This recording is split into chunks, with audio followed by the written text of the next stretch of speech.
Songa is a shopkeeper in Africa. She owns a well and sells the water to her many neighbors every day in order to care for her children. But her neighbors don't have money to buy water. During crisis times, she cannot afford to pay for food, medicine, or school fees.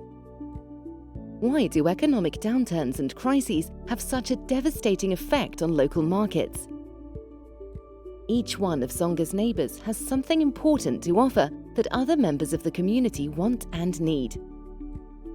They are babysitters, farmers, nurses, cooks, teachers, tailors, shopkeepers, carpenters, and so on. During a crisis, each of these neighbors still has goods and services to offer each other, yet they don't have the money to purchase from each other. There is a new solution called community inclusion currencies. Songa joins a network of farmers, teachers, and small businesses that are trying to create a stable marketplace by trading their goods and services amongst themselves. The network pools their resources as well as donor assistance from cash and voucher assistance programs into a community fund. This fund is leveraged to create and back digital community inclusion currency credit.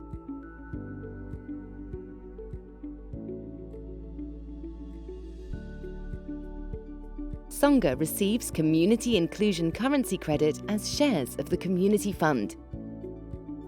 Now she can meet her basic needs by trading them with other community members using her simple phone. Community inclusion currencies are securely and transparently created on the blockchain, backed by community goods and services, as well as national currency to increase the amount of locally available credit.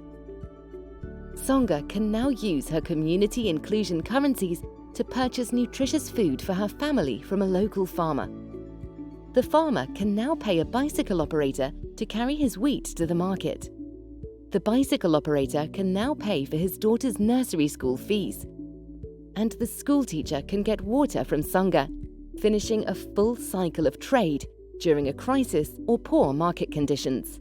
With CICs flowing through the community, trade increases and the market stabilizes. Songa's basic needs are now taken care of even during a crisis. People like Songa, who have limited resources, can come together to trade with their community inclusion currencies even in times of crisis, and they can save their national currency and pull out their community funds for essential imports and building their local economies.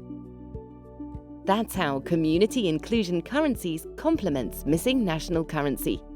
Humanitarian aid organizations, such as the Red Cross, can use economic data to better understand local economies and support vulnerable communities by adding community funds and creating more credit for communities in need.